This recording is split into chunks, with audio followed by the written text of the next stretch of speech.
Hi everybody, welcome to Beyond the Lines. My name is Sarah, I'm the artist bei Pinselgeschichten, and today I'm working some more on this particular page in the Outlander coloring book, and I'm going to talk to you about how I recycle colors and why I chose purple, yellow and green for the ladies to be the focal point colors. I hope you enjoy.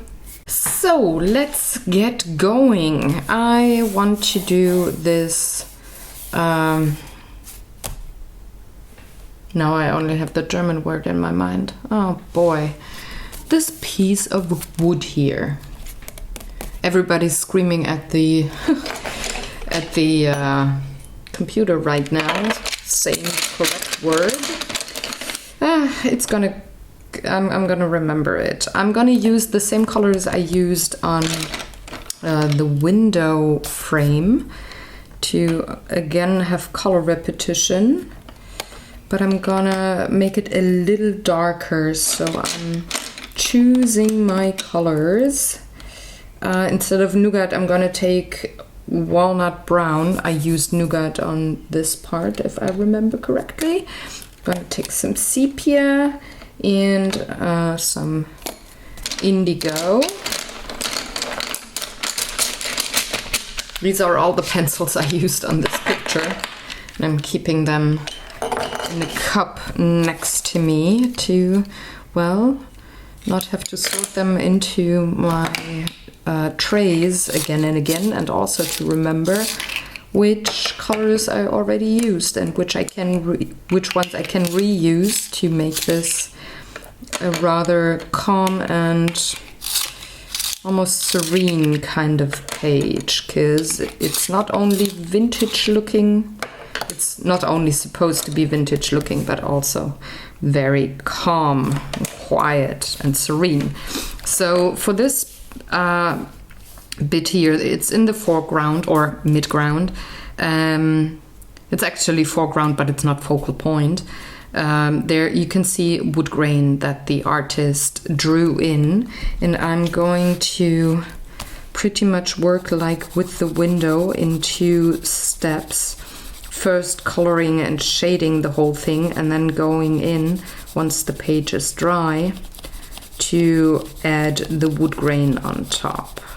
So I'm starting off with my walnut brown, just going around the whole thing, giving it a solid layer.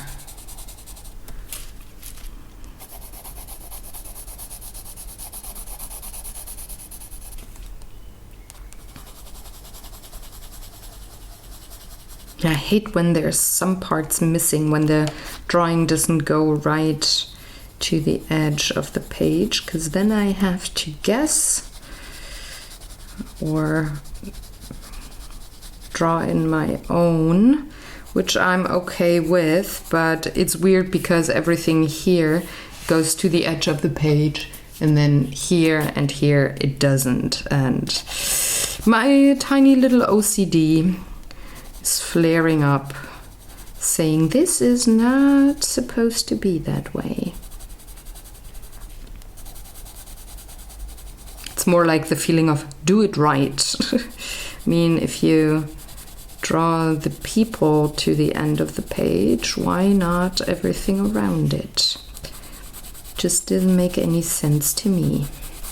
But well, there's worse things in the world by far, and I can manage to extend the objects to the end of the page.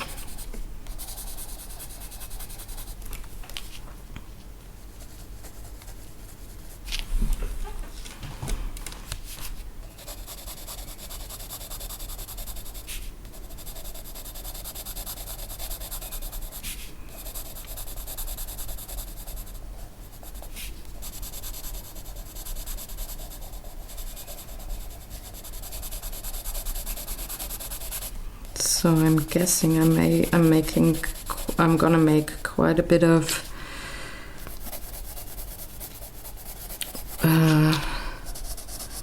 progress today, since this is rather a large bit of the page that I'm gonna get colored.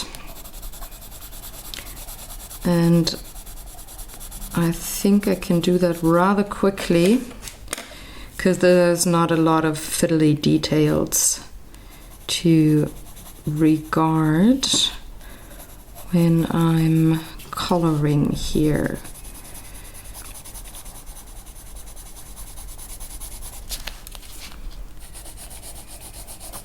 And since I don't have to be too precise with my pencil strokes, as this is watercolor, I can work fairly quickly.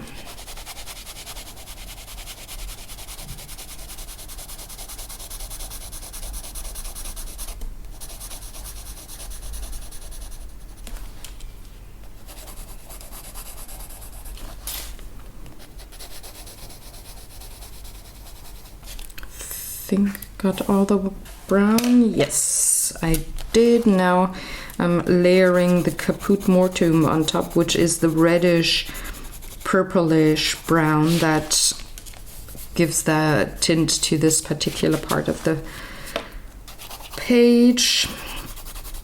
And I'm just gonna go on top pretty solid. And since I'm using a very light touch with my coloring here, one shade of brown won't overpower the other. They will just mix together to a lovely reddish brown.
Now the shading comes in.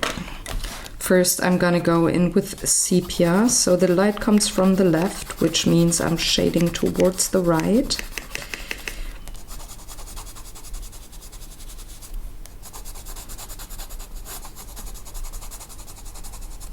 And also towards the bottom.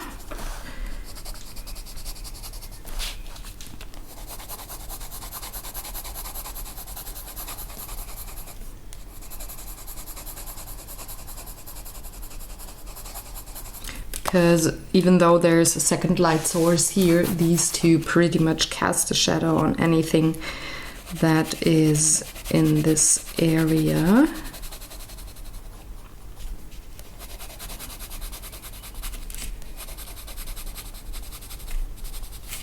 She's casting a shadow here. And then we get lighter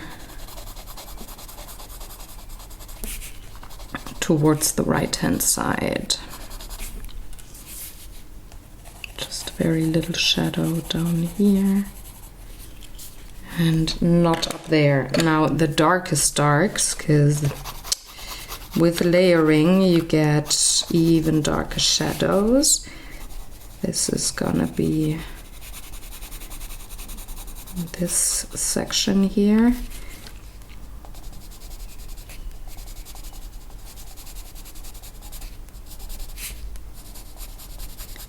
This pestle and mortar do cast a shadow as well, as does the cup and saucer. She casts even more of a dark shadow up here. And then there's gonna be darks here and here.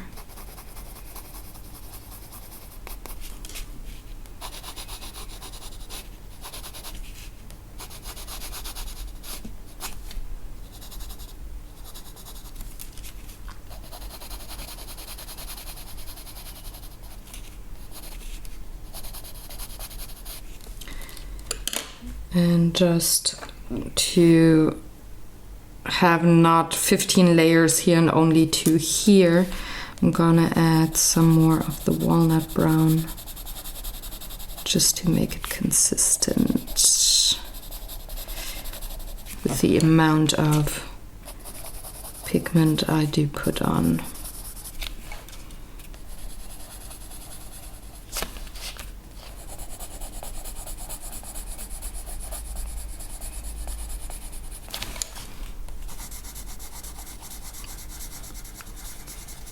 Also gonna add a little more of the caput mortuum down here, because this is where the light hits, so the red will be a little more visible. Like so. Now I can go in with my brush.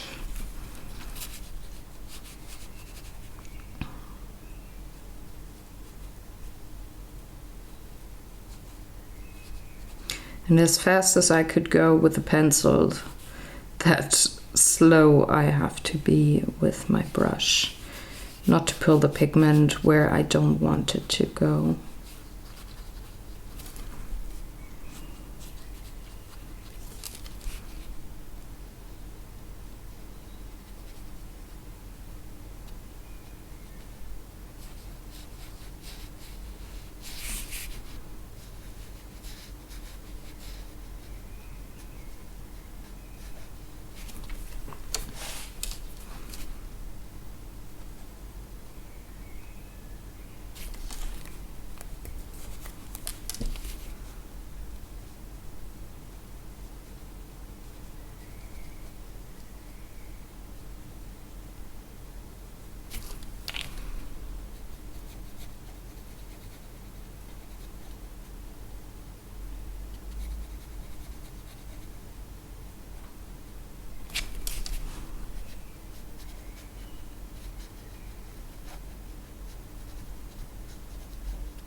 think I need to go on top with a second layer for shading.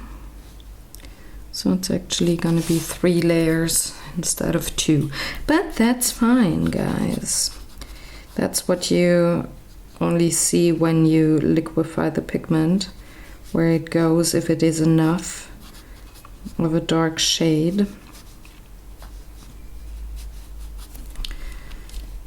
When you liquefy your pigments, you should always have an eye on how it actually looks then, because it's close, but then again totally different from when you put down only pencils for these watercolor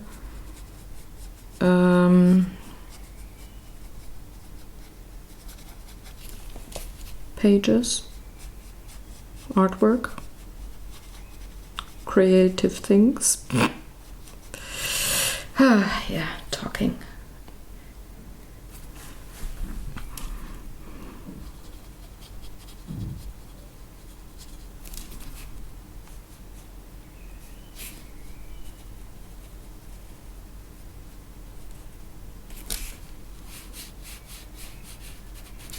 And also you can see the indigo, though maybe it might not be intuitive to put down indigo for shading on top of these rather reddish browns.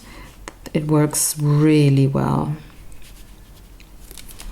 It's one of my favorite combos, brown and blue. Using brown to shade blue and using blue to shade brown. I think it makes for a way richer shadow in comparison to when you're using black or grays.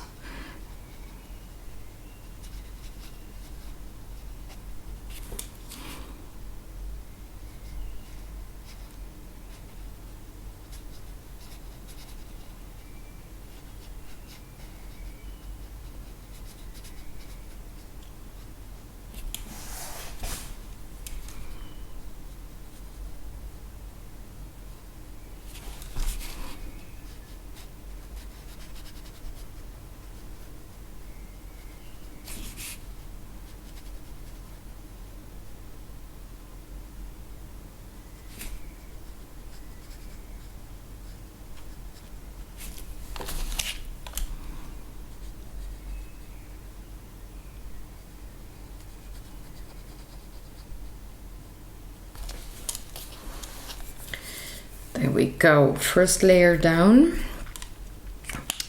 I'm gonna blast this with my blow dryer very quickly.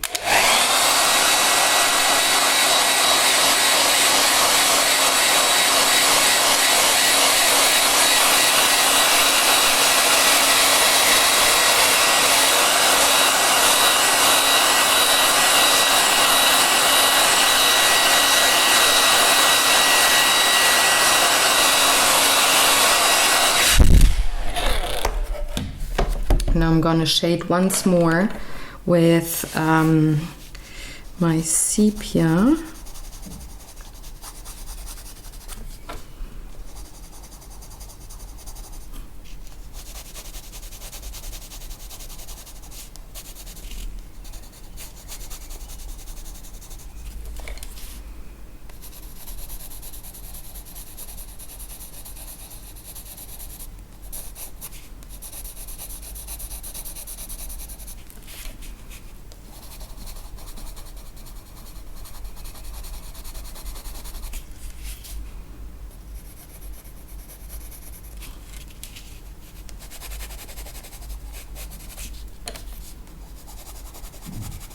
Especially here in those bits where the objects cast a shadow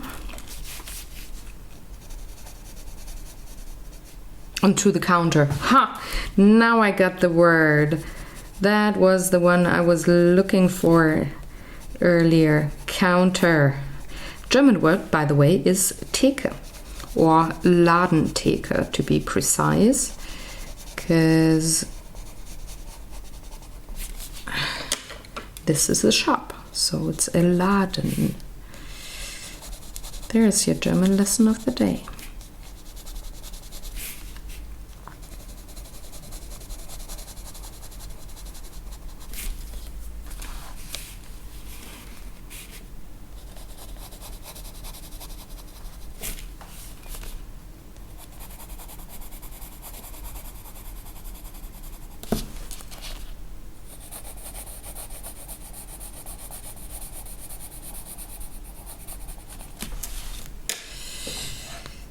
All right, again going in with my brush.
Like so.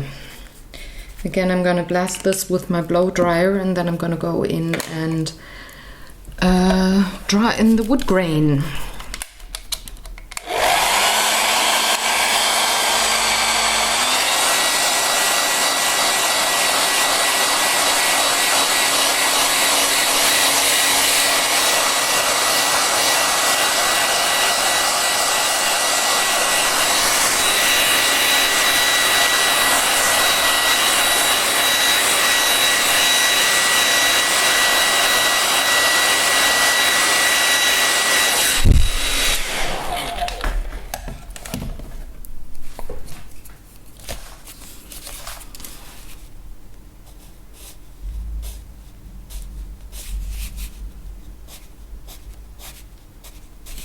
So I'm just following the line work that the artist drew in.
And again, I'm gonna use my water brush, but in a very controlled way, to water down these lines.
There we go.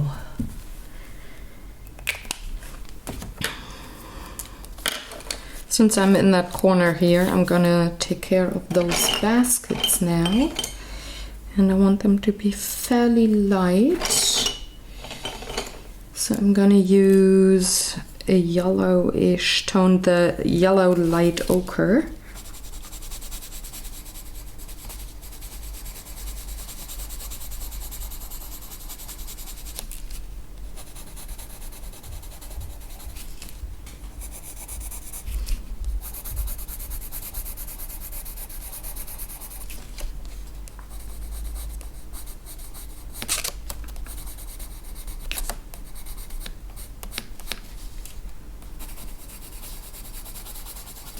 And a little bit of brown ochre for shading.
And then there's some kind of cloth or something in that basket. So I'm just gonna take my light gray, the warm one.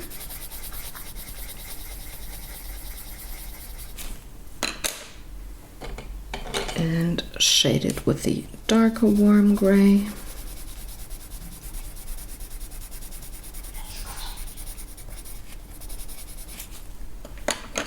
And then I need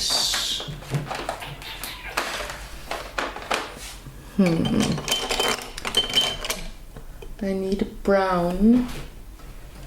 The 178, I think I already used it. The nougat one for the straw in those baskets.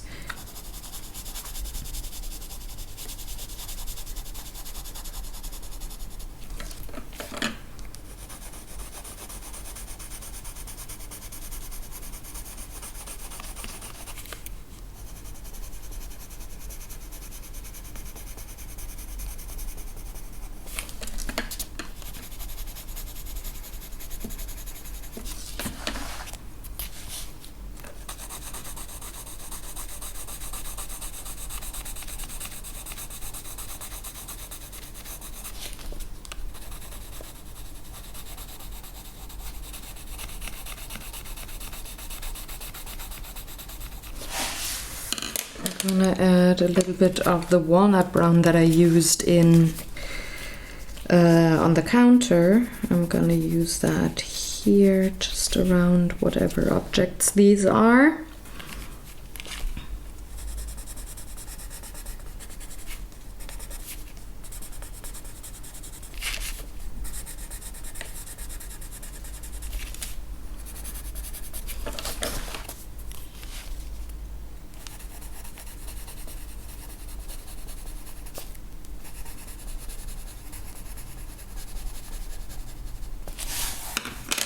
And I'm gonna use the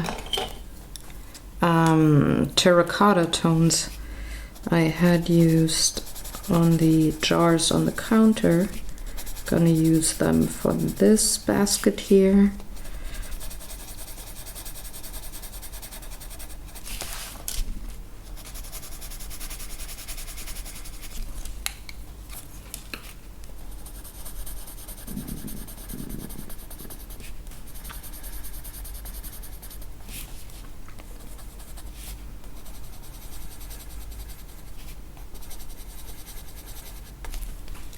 And for this, oh, I forgot to extend the straw thing, so another round of nougat down here.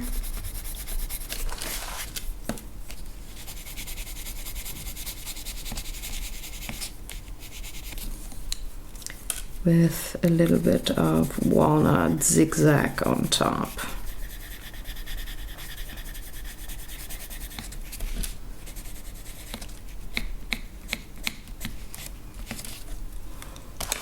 And just to use the light blue from the window, from the sky again, I'm gonna use it here because I think these are bowls or whatever.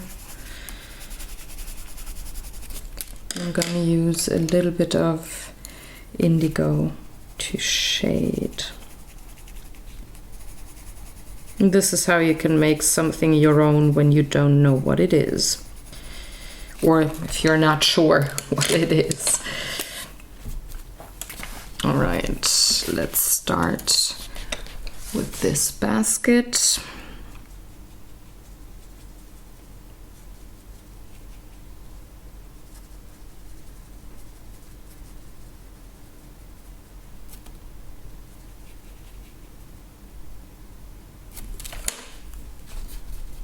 Cleaning my brush. Then going to the ochre bits, the yellow ochre.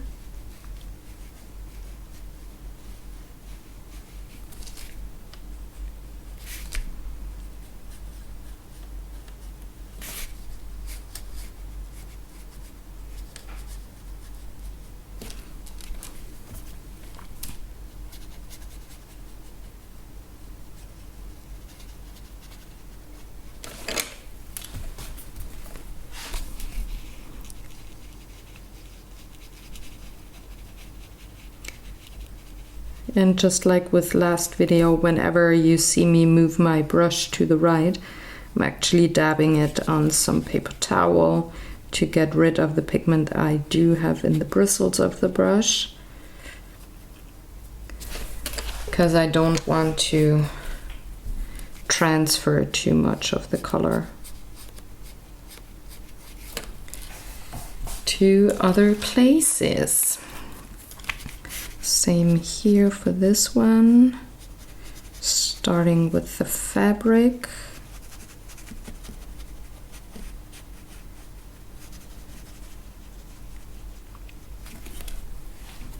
There's actually straw on top, so I'm going to dry this in a minute and bring in some of my brown.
And onto the straw, or whatever this is. Oh, I can actually pull quite a bit of pigment, so maybe I don't need to bring in a pencil. Can just transfer it as you just saw.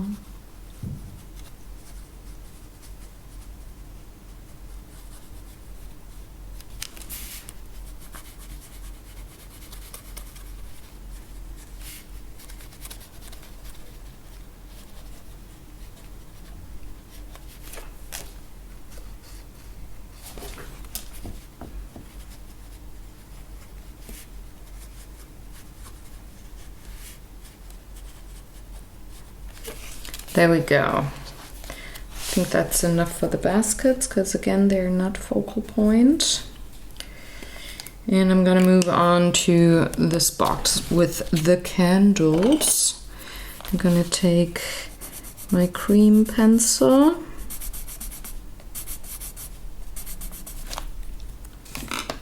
And the darker of the warm grays.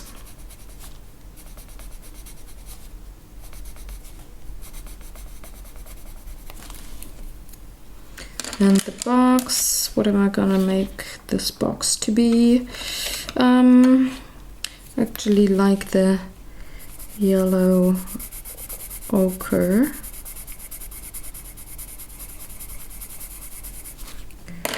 I'm gonna shade it with the brown ochre.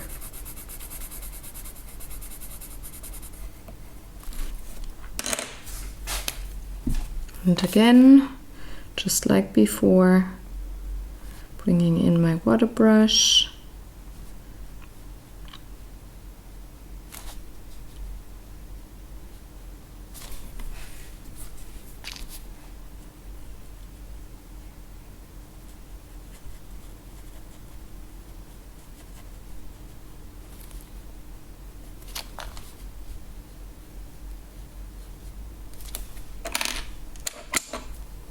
I need a little bit of my warm gray. So I'm gonna take it right from the pencil. Because I lost quite a bit when I liquefied that pigment. There we go. That's more like it.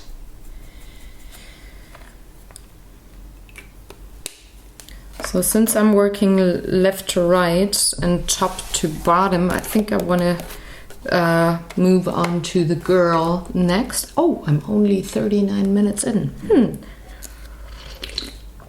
I might be able to finish this today. We'll see. First, I need to have a sip of tea. And I don't want to jinx it. So I'm going in with my green cream pencil again, because she's wearing a hat that I think to be cream colored.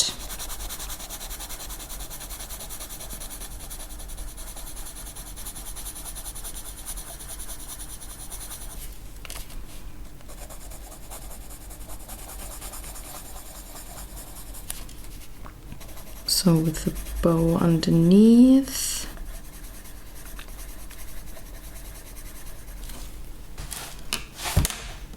And I'm gonna shade it with brown ochre. So I'm just going in here on these lines that the artist gave me.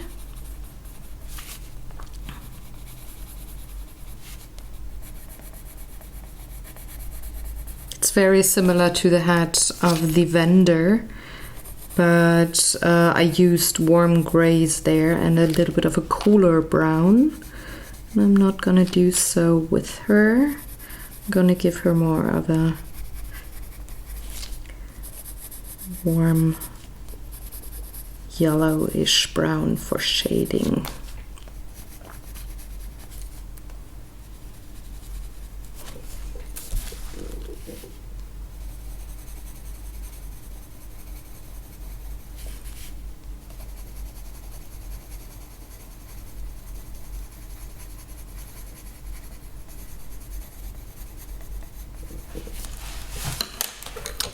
Then it's on to skin tones. I'm gonna use the same ones I used with her.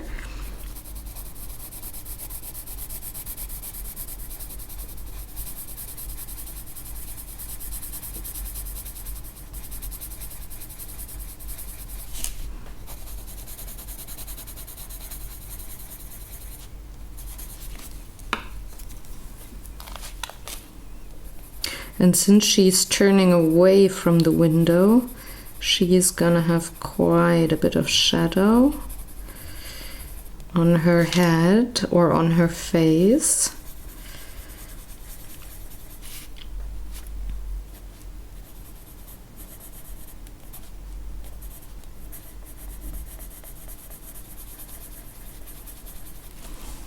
It is still fairly light colors, but just the amount of cinnamon pencil I put in is a little more. So she's got her neck here.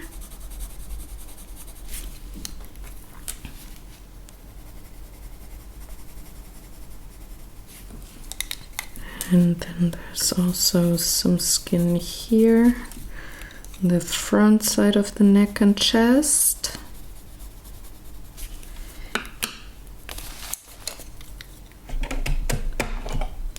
And then she is, of course, gonna have a skin-colored arm.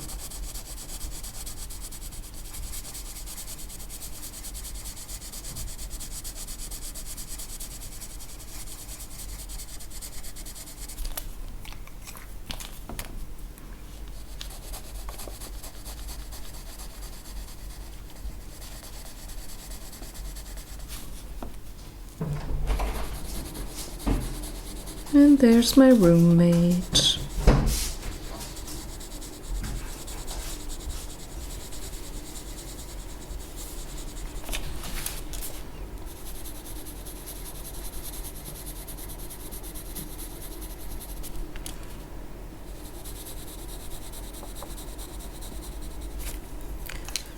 Some more of that light flesh tone just to have even coverage of pigment.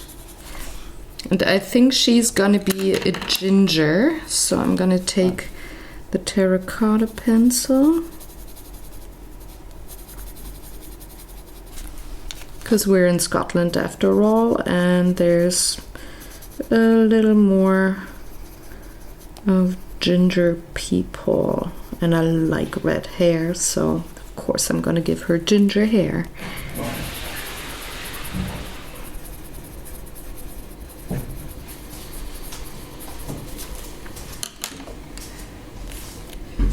And for shading, I'm going to use Sanguine again.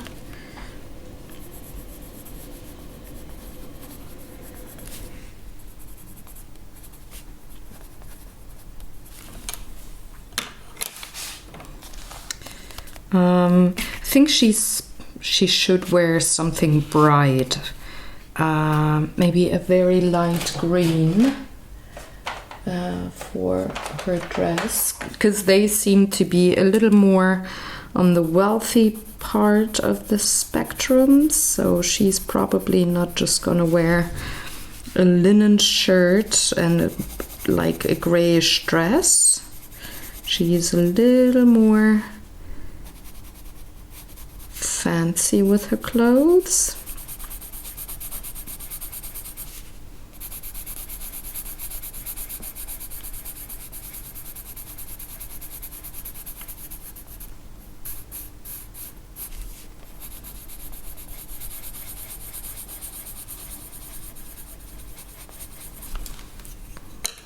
But she's gonna have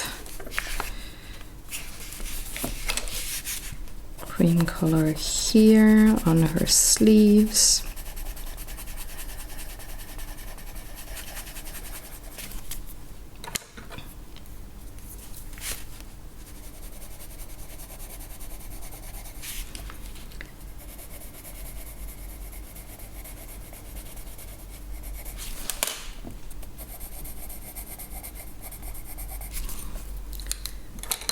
And for shading, I'm gonna use the olive green yellowish that I also used in her bodice.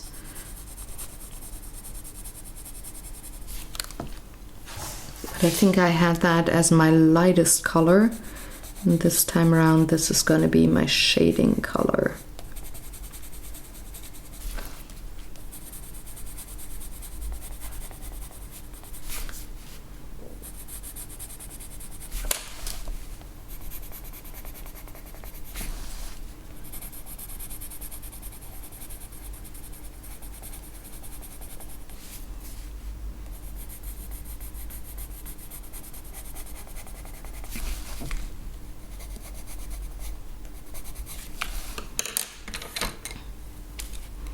Going back to my lighter color. Oh, I need a little bit of a darker shade up here. Then I'm going back to my lighter green.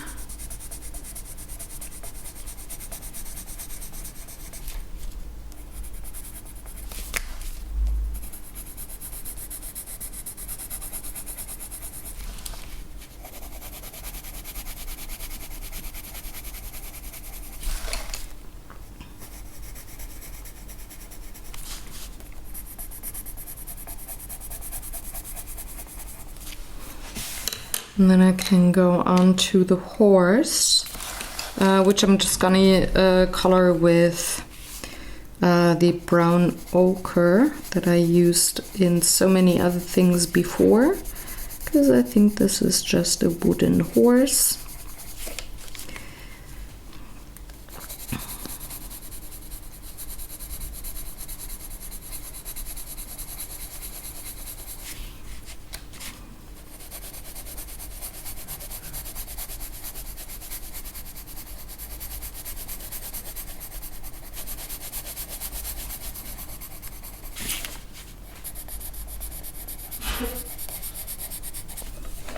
Then I'm going to use the walnut brown for shading, and also the mane here and the tail. I'm not gonna regard those dots yet. I'm gonna bring that in with a second layer once I have the horse colored and dry.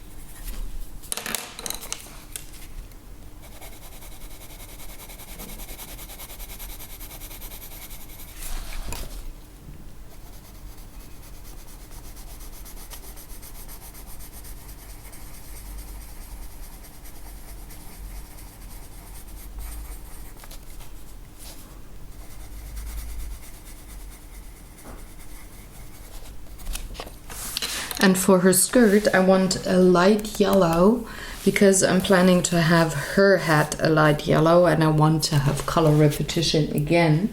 So I'm gonna take cream. In German it's actually called Strohgelb, which literally translated means straw yellow. And I think it fits very well because it looks like straw. It's very butter creamy almost.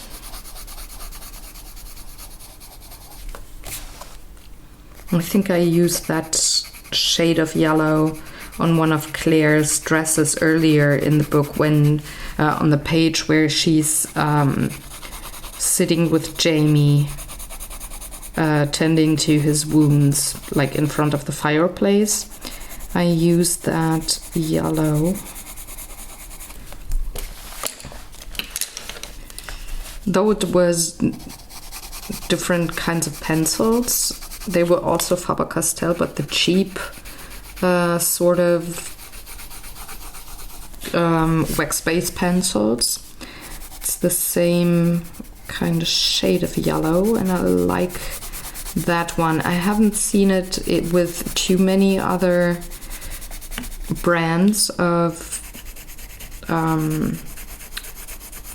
pencils, but then again, I haven't looked at very many, just have the Prismacolors, and the shades there look a little different. It's not bad. One thing isn't better than the other, but it's just a little different, and I like the that shade of Faber-Castell. It's very pastel, very subtle, very sweet. I'm using my dark cadmium yellow that I had already used on the candle, on the burning one up here. I'm using that to shade the skirt.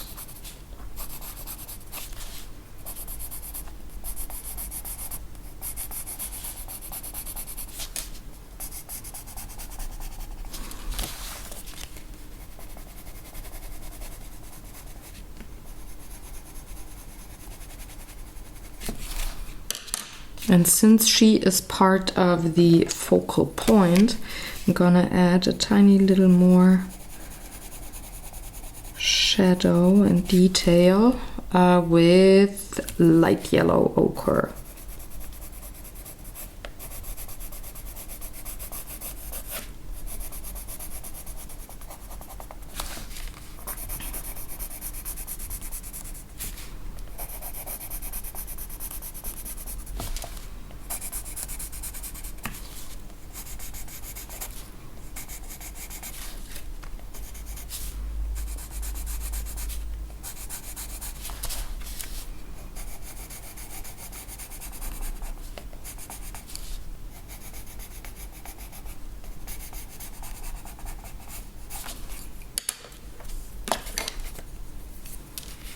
You might have realized or paid attention to me not coloring her lips yet.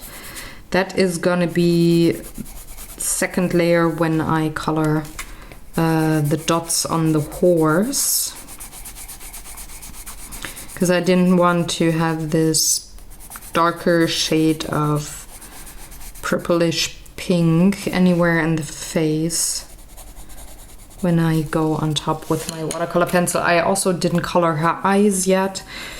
I'm gonna do so once I have this pigment liquefied, which I'm gonna do right now.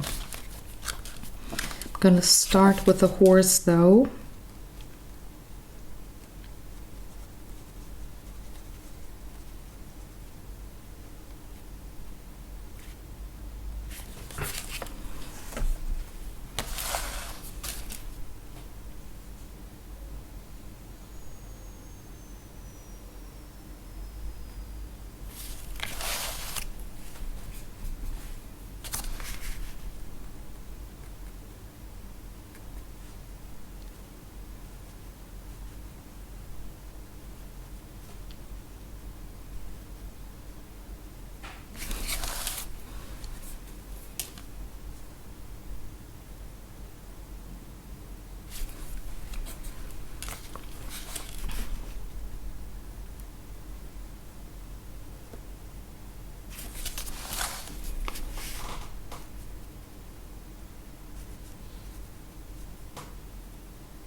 Like so. And now I can shade her head, or liquefy the pigment. That's the correct way to say it.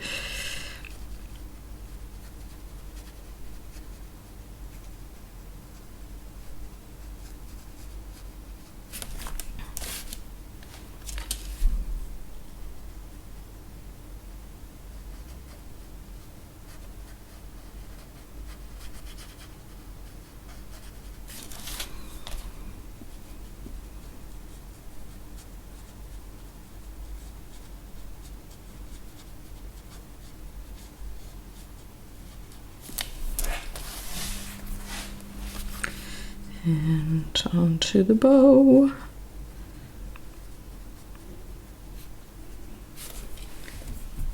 Next up, its skin.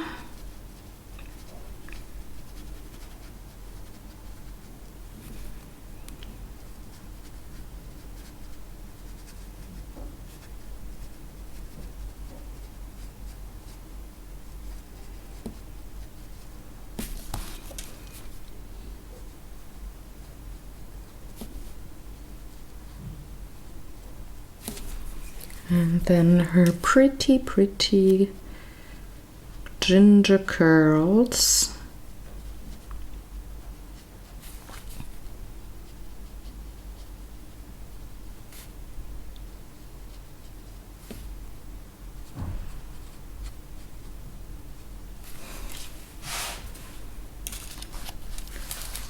Then I can go onto her hand and arm.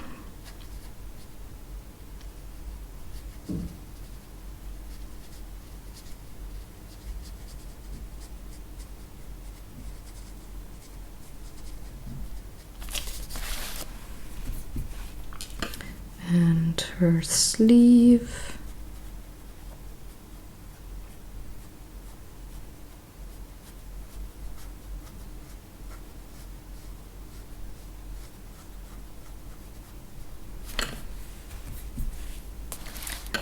And then the bodice.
And of course, her skirt.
For these almost cow-like or giraffe-like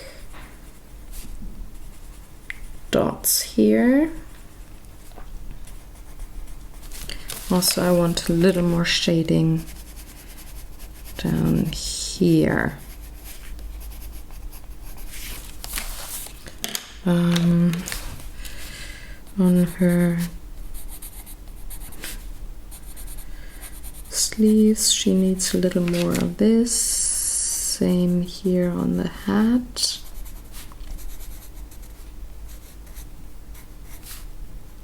Just working with the line work the artist gave me. She needs a little more ginger.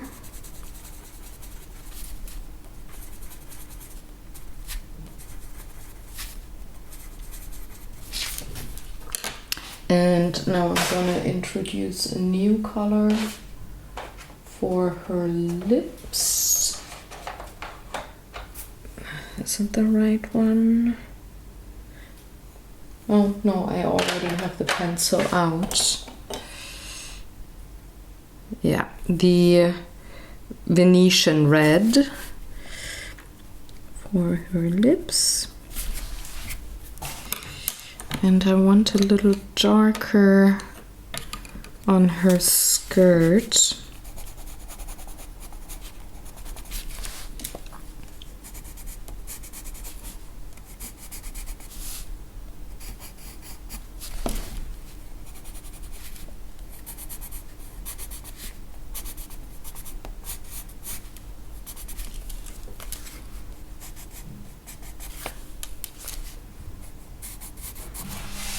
Like so.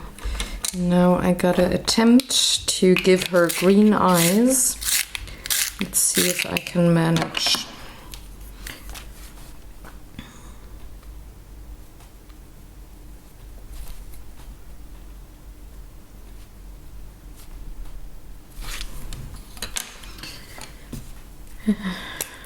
And again, I'm bringing in my brush. Go over all the things that I just added pigment to.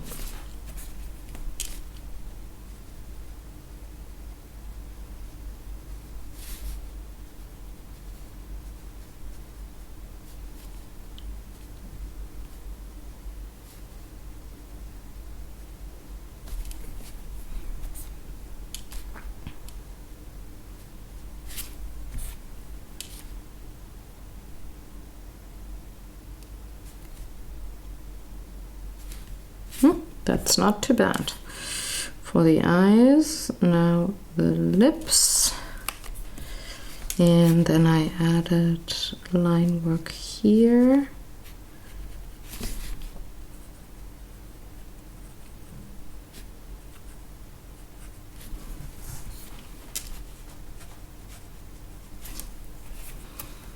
And on the horse,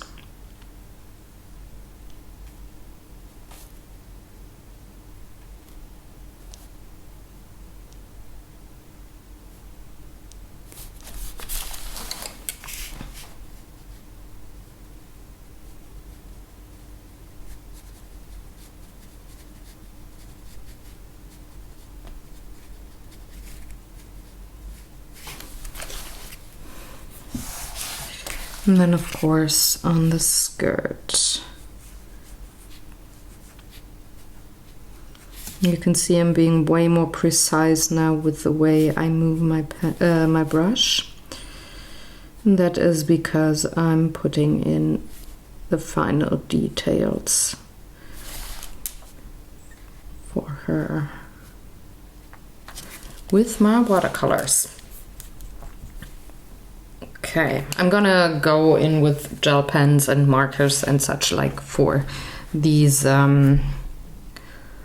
nails that I think hold the wheels to, well, the bottom of the horse. I'm gonna add a little bit of black marker or gel pen, but for now that's fine. And I'm looking at the clock and I'm thinking, I'm probably not gonna make this all in one go. But we'll see. On to the lady. Alrighty, let's see how far I can get. For one, I want to color the wig in the window. And I'm using my warm grays for that.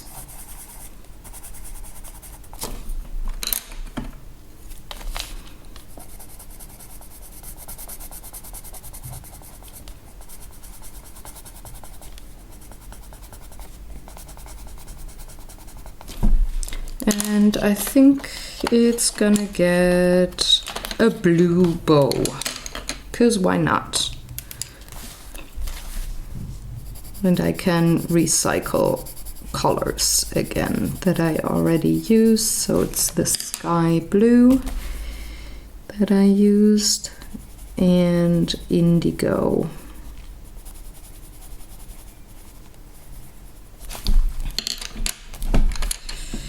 For her, I had just said I want to have this straw yellow kind of a hat here.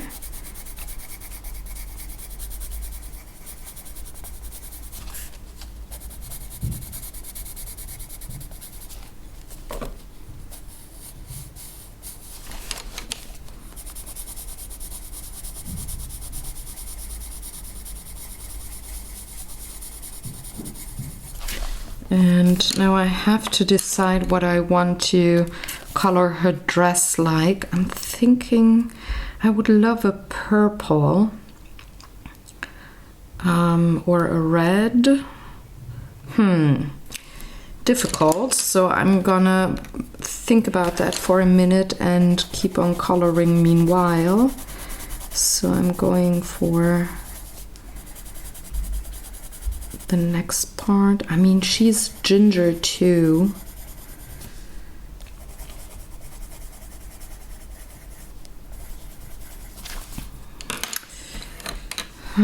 Maybe a purple would look great on her.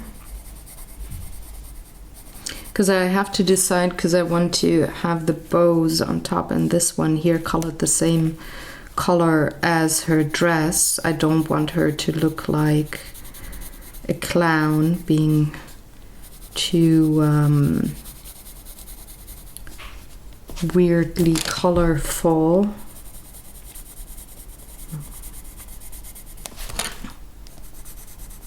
Or do I want to color her in a brown dress? Decisions. It's really not easy. Let's keep on going with the skin until I know what to do.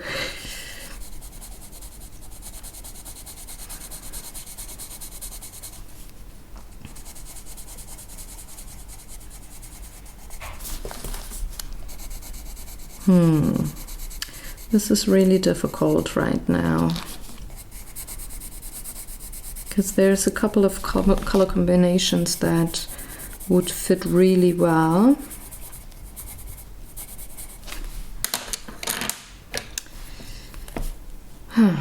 First, I'm gonna shade her face though.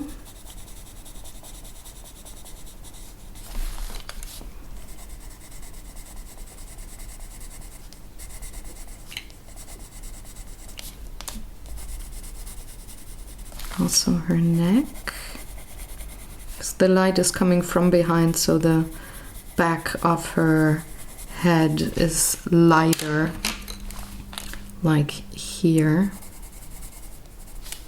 It's going to be lighter than the front. She's also a ginger.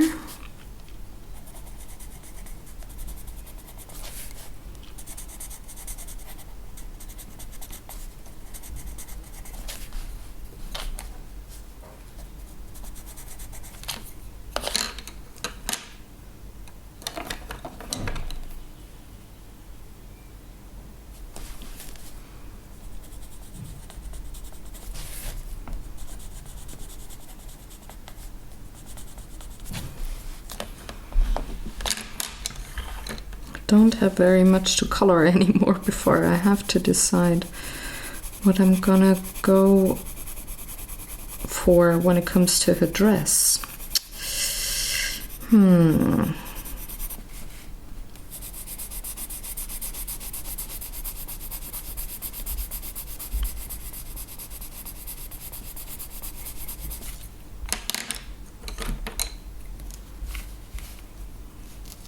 I like the idea of purple. It fits really well with the red hair. Also with the greens and the yellows in the page.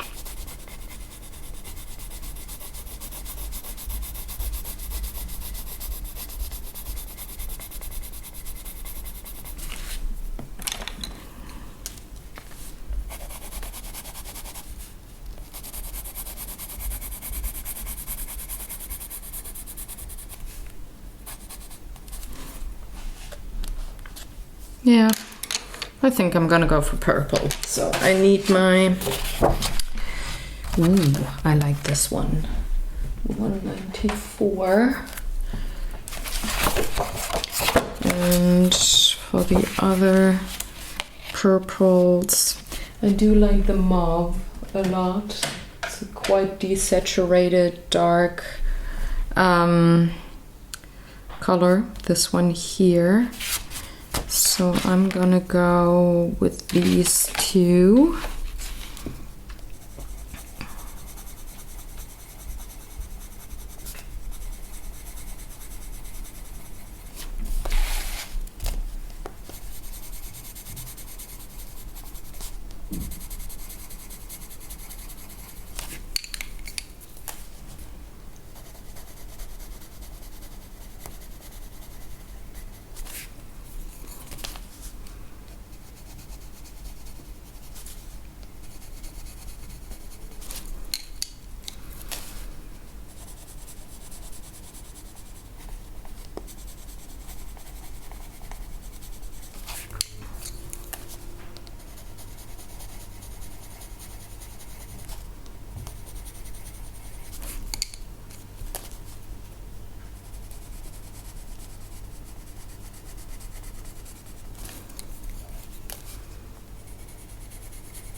And I will also use some indigo just to darken things down right away.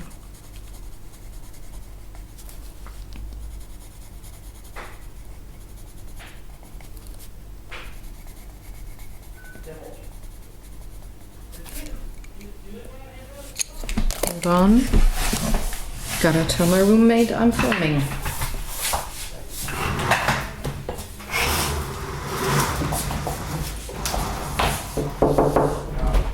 Ich bin noch am Filmen, Kopfhörer. Achso, Entschuldigung, ich hätte nicht gehört. Alles gut.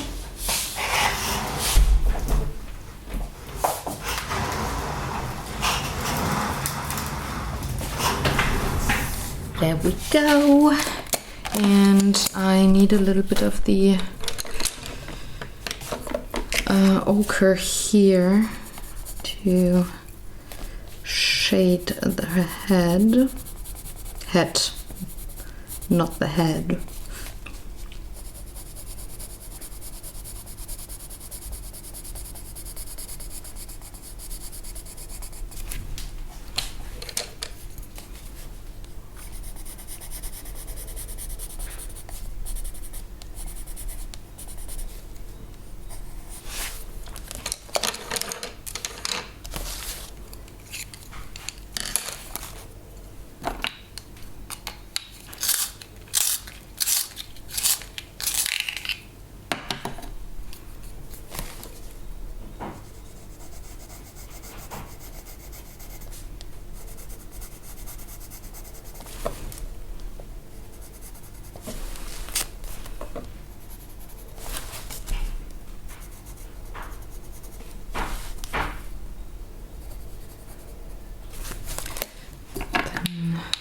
The middle part I'm gonna go with mauve.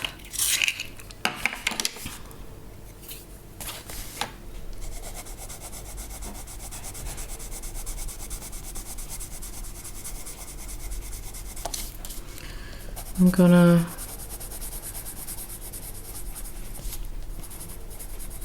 have quite a bit of indigo on top here.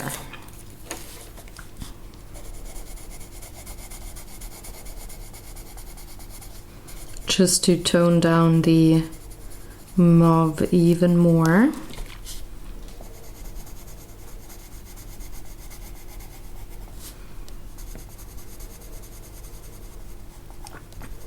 I used that color combo on the snakes on the Medusa page that I did on Instagram. She's having a little bit of a shirt as well, I just see that. So she's gonna get some more ivory here.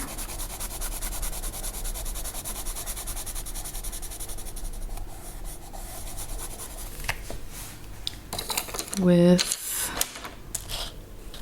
there it is. My brown ochre.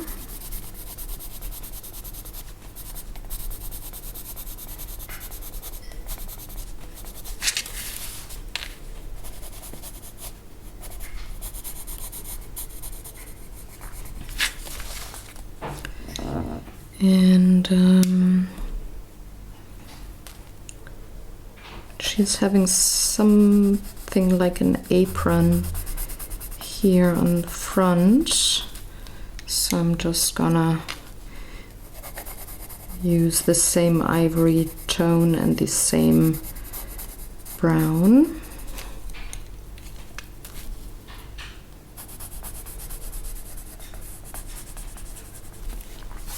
And the same goes for the sleeves here, those ruffles. This will break up the amount of purple I'm gonna put down.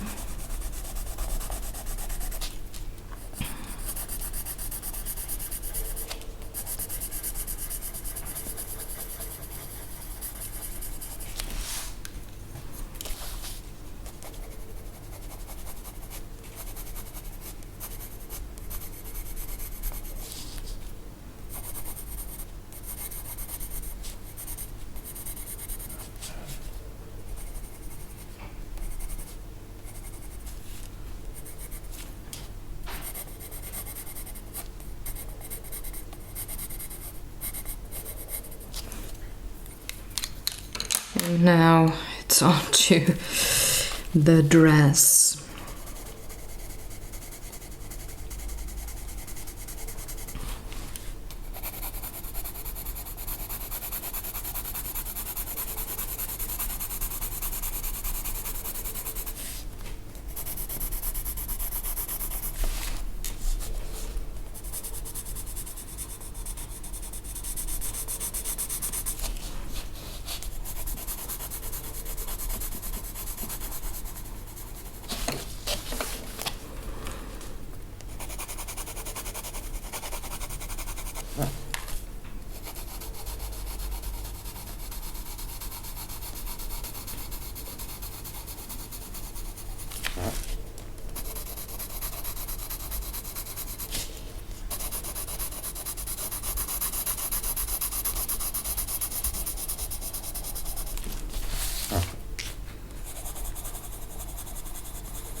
Bringing the mauve on top.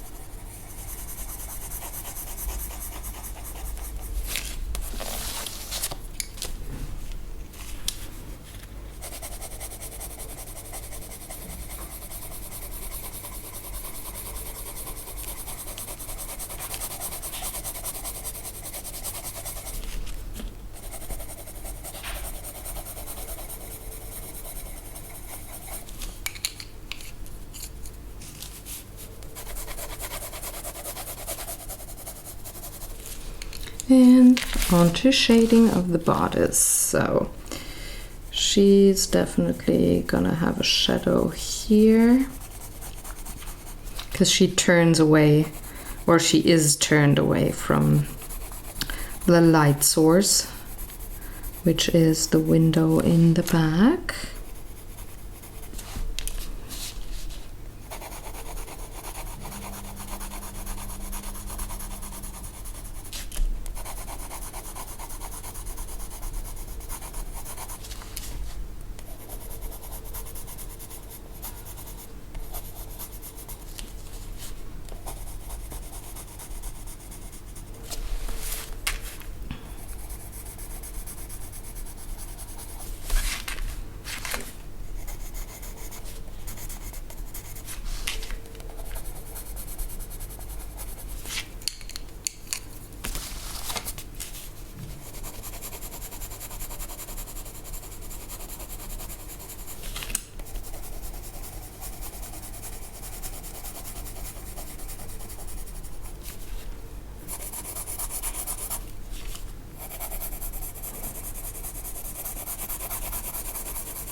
Okay, I know this looks totally ugly right now, but I said it before and I'm gonna say it again. These are, for one, the ugly stages of painting, and I don't have to be too precise about my pencil strokes because this is watercolors.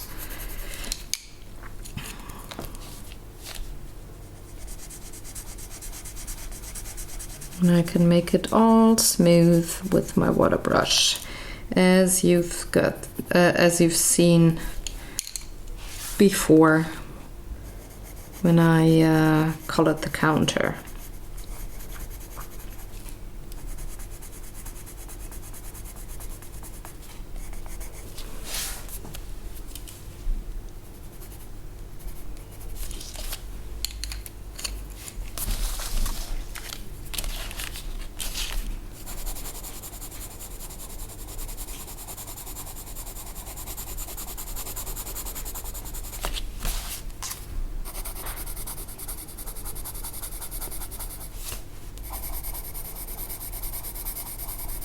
I think when I have her colored, I'm gonna finish the video, and I'm gonna end the video and finish this page next week. I think that's quite possible to do. Because when I look at the clock, yeah, I think I won't be able to color in all the rest within 30 minutes or so.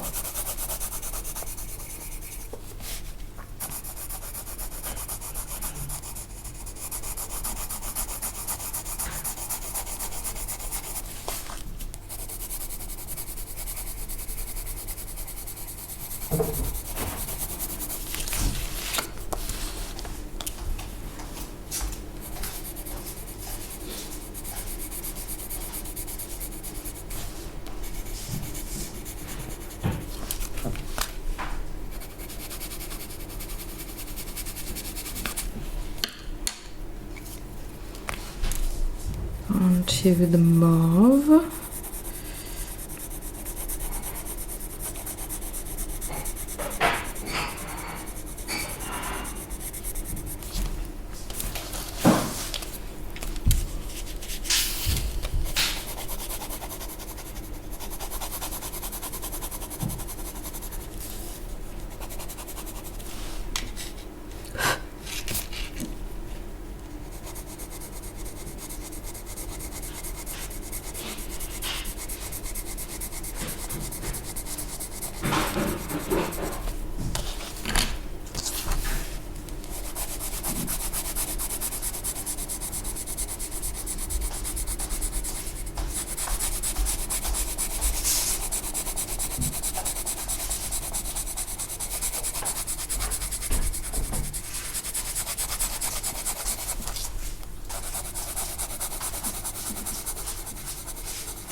And now the good old indigo. So I'm gonna go for the fold of the dress here.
Here towards the back where the light hits, I'm gonna use way less indigo because there's no shadow needed. But I'm gonna go on top with my, what are you called, red violet. Once more, just to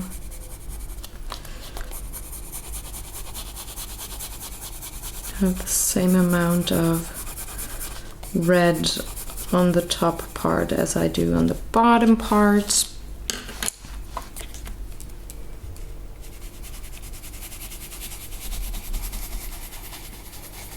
And then I can already go in with my water brush and get it all pretty, starting with the wig back here.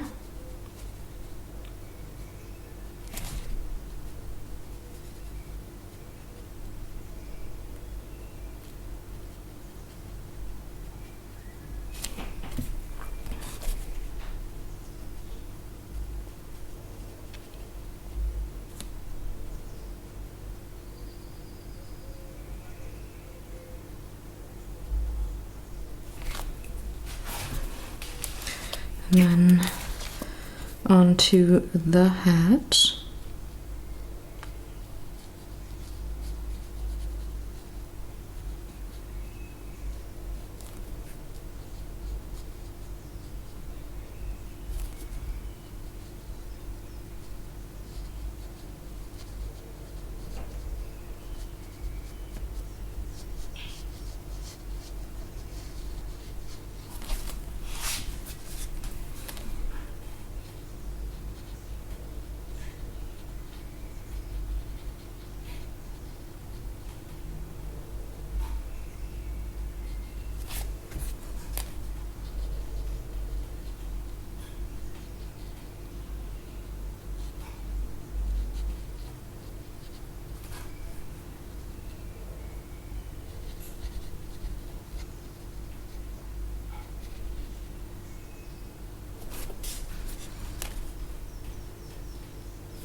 Next up, I'm gonna go for the skin.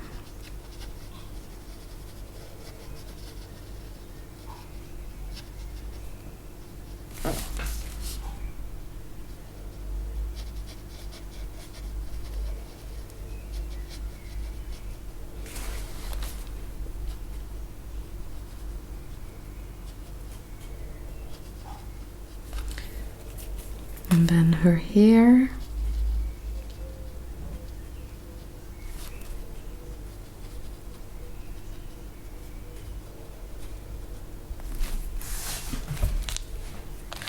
And her hat.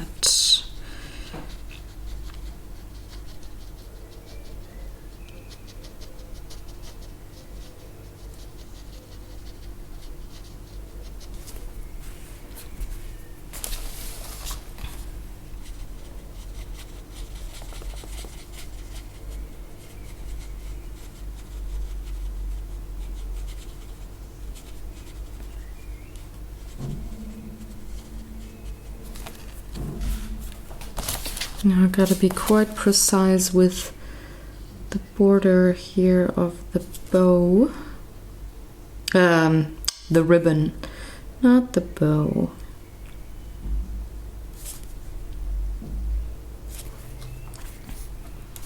And then I can come in with the middle section.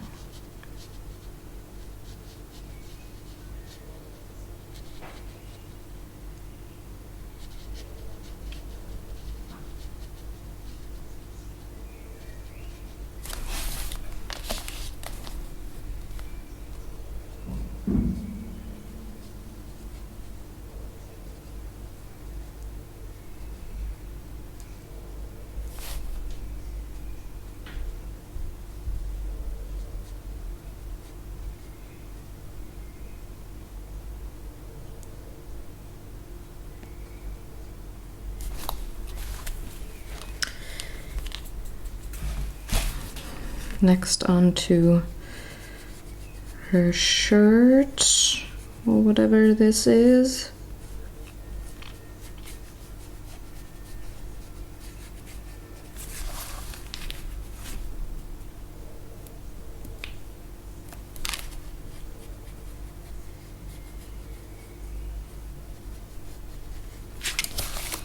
And the front, what I had called the apron section earlier.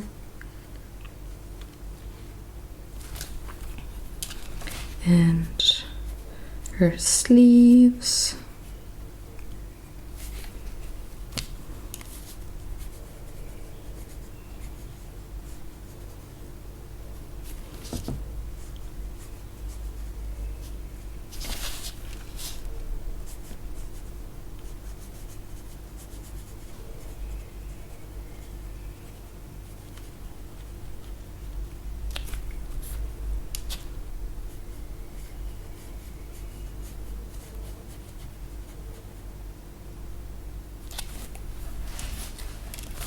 And her skin, of course.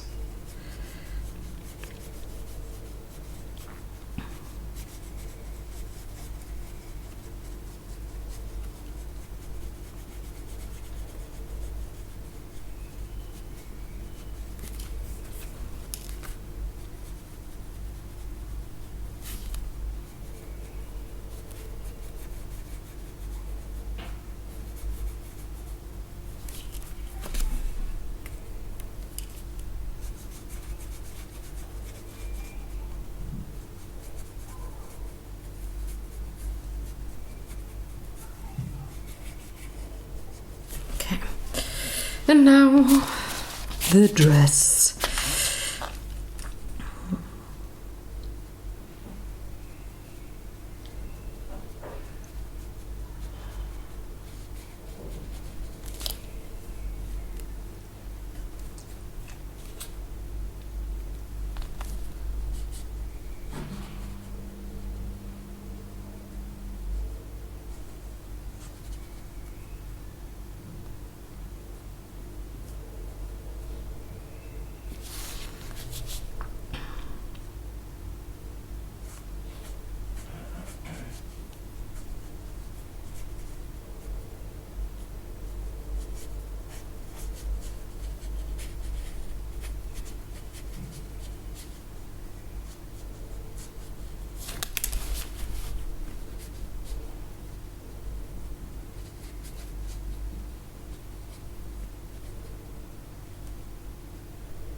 I really like that shade of purple, and I think it fits well for her being part of the focal point and having like a contrast color to all the browns and greens and earthy tones.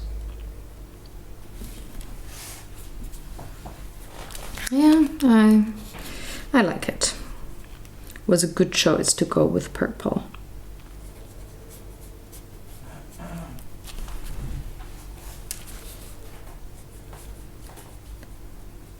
I think it was also a really good choice to go with desaturated tones or muted tones of the purple here.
And I am almost done.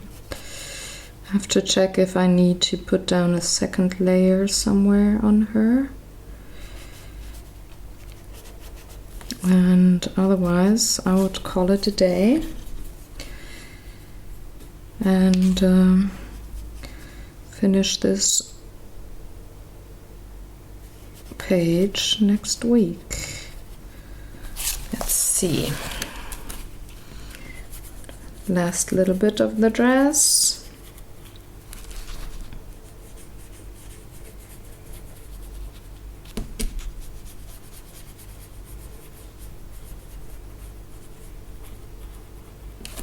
I think I want a little bit more shading on her hat and her face. I want to finish that. So, oops. So, for example, here on her head, I want a little more of that darker brown, light yellow ochre, I think the pencil is called. Want a little more of that. Definitely want to color her lips. And I'm using Venetian red again, just like with the girl. And I want a bit more of the shades for the skin tone.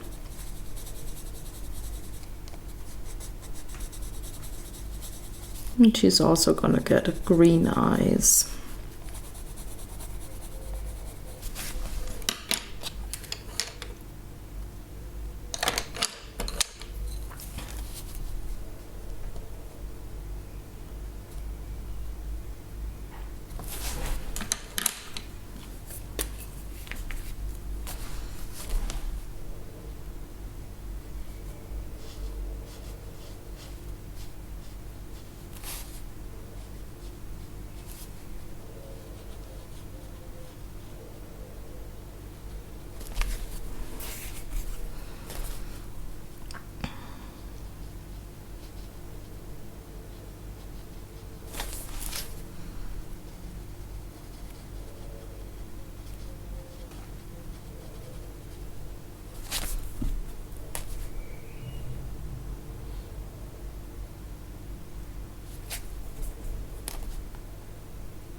And just a little more of a shadow here on some of these ruffles.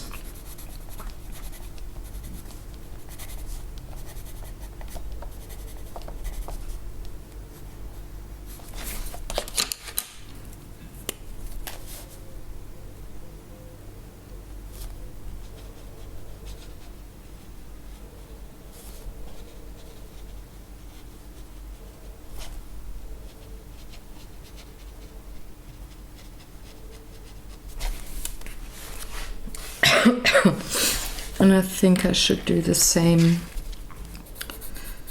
for, I don't know, her scarf or something, and also these ruffles here, just to bring them all together.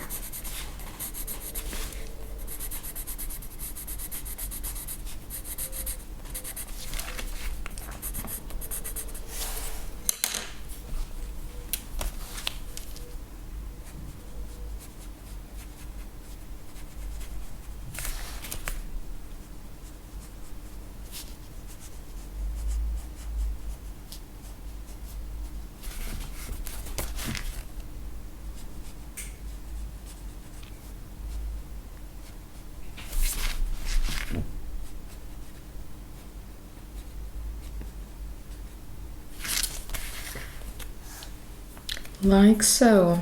And that will end this part of the coloring, and I'm gonna finish this picture next week.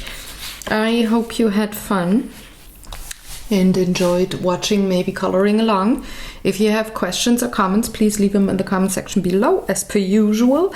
If you liked this video, please give it a thumbs up. And if you're new to the channel, please subscribe if you like what you see, and peruse the channel. There's lots and lots of art videos and board game videos and vlogs and all different kinds of things. Have fun, enjoy. I'm gonna see you next week with this page, and I'm gonna I'm gonna see you. Have fun, guys. Bye.